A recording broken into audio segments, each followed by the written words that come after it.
ओम श्री गुरुवे नमः। भाइयों एवं बहनों, राधे राधे। आज गोपी गीत के 10वें श्लोक का प्रकरण प्रारंभ किया जा रहा है। गोपी गीत का 10वां श्लोक है प्रहसितं प्रिय प्रेम वीक्षणम विहरणम चत ध्यान मंगलम रहसि संविदो या हृदि अस्पृशा कुहक नो मन क्षोभयन्ति ही। इसका अर्थ हुआ कि प्रहसितं प्रिय माने यह श्लोक जो है मनुष्य जीवन के लिए जो है सभी वेदों शास्त्रों पुराणों का सार है। जो है इतनी ये 10वां श्लोक जिसके समझ में आ जाएगा और इस श्लोक को जो मृतलोक का मानव अगर अनुसरण करेगा तो वह अपने जीवन को सफल बना लेगा। वह अपने जीवन को सफल बना लेगा। लेकिन इस श्लोक का अनुसरण कौन करेगा? जिस पर भगवान की बहुत बड़ी कृपा होगी। भगवान जिसको चुन लेंगे कि यही आदमी जो है इस श्लोक का अनुसरण करेगा और इसी आदमी का मोक्ष होगा और यही आदमी हमारे गोलोक का अधिकारी होगा, गोलोक में आएगा, जो है वही आदमी इस श्लोक का अनुसरण करेगा। बाकी बिना भगवान की कृपा के कोई भी इस श्लोक का अनुसरण नहीं कर सकता है। मायाबद्ध जीव जो है सांसारिक पूजा पाठों के प्रति जो है बहुत काफी दौड़ लगा रहे हैं। कोई भी सांसारिक पर्व त्योहार आता है, चाहे दुर्गा पूजा का पर्व हो, चाहे दिवाली का पर्व हो, चाहे जो छठ व्रत का पर्व हो, कोई भी पर्व हो, जो है अपने तरह तरह के कर्तव्यों को दिखाकर और मनोरंजन करके लोग चाहते हैं कि मुझे इस मानव जीवन से मोक्ष मिल जाए। तो यह नामुमकिन है, यह संभव नहीं हो सकता है। बहुत लोग 4 धाम की मार्किंग करके आते हैं, परिक्रमा करके आते हैं और सब तीर्थों को में घूम कर आते हैं और सोचते हैं कि मेरा जो है मोक्ष हो जाए। अब तब निश्चिंत रहते हैं कि मैं तो 4 धाम की मार्किंग कराया जो है। लेकिन ये मोक्ष प्राप्त करना नामुमकिन है, संभव नहीं है। जो है मायाबद्ध जीव जो है अनेक प्रकार की देवताओं के पूजा पाठ में लगे रहते हैं। यह नवरात्रि चल रहा है। जो है इसमें जो है कोई भूत प्रेत की पूजा करता है, कोई किसी की पूजा करता है, कोई अपने सिद्धि को सिद्ध करता है। बहुत तरह के पूजा पाठ होते रहते हैं। कोई नवरात्रि का पाठ करता है। जो है इस प्रकार से हम देखते हैं कि मनुष्य जो है अपने तरह तरह के कार्यों में लगे हुए हैं। कोई आदमी जो है कभी श्री गणेशाय नमः लिखता है। जो है कोई आदमी श्री हनुमंते नमः लिखता है। जो है कोई आदमी जो है श्री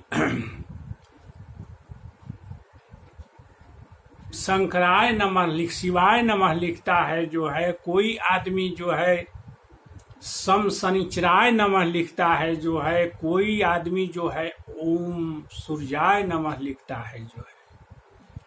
ये भिन्न भिन्न देवताओं के ऊपर मन को दौड़ाने वाले और इसमें जो है शुभ खोजने वाले यह नोट कर लें कि उनका मोक्ष कभी नहीं हो सकता है, मोक्ष कभी नहीं हो सकता है। उनको 84 लाख जोनी में ही जाना पड़ेगा, 84 लाख जोनी में ही जाना पड़ेगा। कोई कितना हो वेद शास्त्र पुराण सुन ले, वेद शास्त्र पुराणों को एकदम कंठस्थ याद करके उसका प्रकांड विद्वान हो जाए, लेकिन चाहे कि उससे मुझको मोक्ष मिलेगा तो असंभव है, असंभव है जो है। जिस पर भगवान की कृपा होगी वहीं एक गोपी गीत के 10वें श्लोक का स्मरण करेगा जो है, और 10वें स्मरण ही यह पराकाष्ठा है जो है, भक्ति की पराकाष्ठा है जो है। इस पर बिरले बिरले आदमी ही चलने की कोशिश करेंगे, बाकी तो संसार में सब अपने अपने कर्तव्य, अपने अपने कारनामों को दिखाएंगे, अपने अपने जो है खेलों को दिखाएंगे जो है, अपने अपने कर्तव्य को दिखाएंगे जो है। कोई कहेगा कि देखो मैं अपने छाती पर जो है 9 दिन तक कलश लेकर जो है दुर्गा जी के लिए यह तप कर रहा हूँ जो है। कोई कर्तव्य दिखाएगा, कोई कुछ भी कर्तव्य दिखाएगा जो है, लेकिन ये सब पूजाएं जो है मायाबद्ध जीवों के लिए है। गोपी गीत का 10वां श्लोक जो है, बिरले बिरले माने करोड़ों में कोई एक आदमी इस श्लोक का फॉलो करे। 6 अरब की आबादी संसार की है, 6 अरब की आबादी में अगर 10 आदमी भी फॉलो करे तो यह बहुत काफी होगा, बहुत काफी होगा जो है। बहुत आदमी समझते हैं कि हम कथावाचकों से कथा सुन के जो है बस तर जाएंगे संसार से, तो यह अपने मन से भावना निकाल दें कि उनका मोक्ष होगा, उनका मोक्ष होगा। जितने भी कथावाचक हैं सब लोग जो है पैसा वसूलने का अकाउंट टांग देते हैं, और पैसे का खेल जहाँ होता है, पैसा धन दौलत तो माया है जो है, फिर मुक्ति कहाँ मिलेगी जो है। जो कथा का दान करने वाले हैं उनको पैसे से क्या मतलब है, उनको ताम झाम से क्या मतलब है जो है। तो वो समझते हैं कि मायाबद्ध जीव जो है इसी प्रकार की कथा को पसंद करते हैं, इसी प्रकार की कथाओं में हम धन की उगाही कर सकते हैं। इस प्रकार हम देखते हैं कि लोग मन से किसी चीज में जो है नहीं रमते हैं जो है। भगवान बार बार कह रहे हैं, सब वेद शास्त्र पुराणों में ही में बात लिखी हुई है कि जो केवल एंड केवल भगवान का ही स्मरण करेगा, संसार के किसी भी देवी देवता का स्मरण नहीं करेगा, संसार के किसी भी पूजा पाठ दुनिया जहान व्रत तप यज्ञ में नहीं रमेगा, वही आदमी इस संसार से पार हो सकता है, उसी का मोक्ष होगा जो है। केवल एंड केवल भगवान की भक्ति जो करेगा, जो भगवान में रमे रहेगा, उसी का मोक्ष होगा। इस बात पर कितने लोग चलने के लिए तैयार हैं? कोई आदमी चलने के लिए तैयार नहीं है जो है। इसीलिए 6 अरब की आबादी में अगर 10 आदमी मुश्किल से चल देते हैं तो वह बहुत ही काफी होगा जो है, और वो भी जिनके ऊपर भगवान की कृपा होगी। 10वें श्लोक में गोपियां जो है यह जीवन की पराकाष्ठा है जो है। किसी भी चीज कहती हैं कि मनुष्य जीवन का क्या ध्येय होना चाहिए, हम क्या जीवन में करें, तो सबसे पहले जो है हम भगवान के रूप को देखें, जो है भगवान के रूप को देखें, जो है सांवला सलोना जो भगवान का रूप है, जो है उस रूप माधुर्य का हम आनंद लें। जो है रूप माधुर्य में क्या है, भगवान जो है मोर मुकुट पहने हुए हैं, सोने के मुकुट पहने हुए हैं मस्तक पर, जो है और मस्तक पर जो है मोर मुकुट धारण किए हुए हैं। भगवान के जो है कानों में जो है सोने के कुंडल शोभ रहे हैं, और भगवान के बाल कैसे हैं कि भगवान के बाल जो है घुंघराले बाल हैं, जो है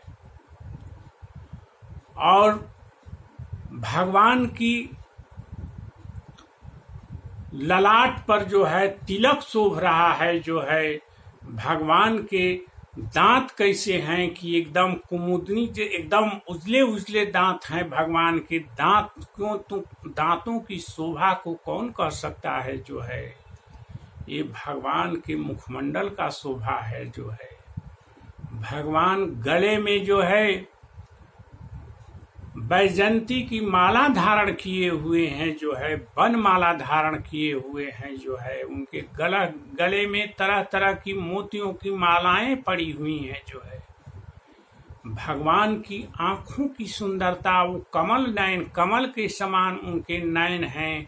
भगवान के का रूप कैसा है कि भगवान का रूप जो है नीले कमल के समान, जो है नए नए खिले हुए कमल के समान जो है उनका मुखमंडल है। उनकी आंखें जो है नीले कमल की तरह हैं, इसीलिए उनको कमल नयन कहा जाता है।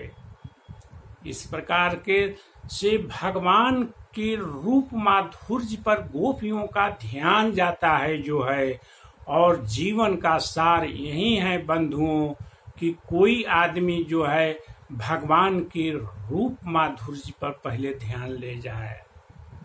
इस रूप माधुर्य के बाद जो है अब भगवान जो है अपने प्रहसितम कहती हैं गोपिया, हे प्रियतम, प्रियतम कह रही हैं भगवान को, हे प्रियतम तुम्हारा जो है प्रहसितम, तुम जो हंसते हो, और प्रहसितम प्रिय प्रेम वीक्षणम, जब तुम हंसते हो तो कितना सुंदर लगता है, कितना सुंदर लगता है। उस सुंदरता का वर्णन जो है सृष्टि का कोई भी, चाहे सरस्वती हो चाहे बृहस्पति हैं, कोई भी वर्णन नहीं कर सकता है। हे प्रियतम तुम जो है प्रेम वीक्षणम, तुम जो है हम लोगों के तरफ देखता है, जो है तो ऐसा लगता है कि मानो हम लोगों के ऊपर प्रेम की वर्षा कर रहे हो। तुम्हारे देखने में जो है प्रेम की वर्षा होती है, प्रेम की वर्षा होती है।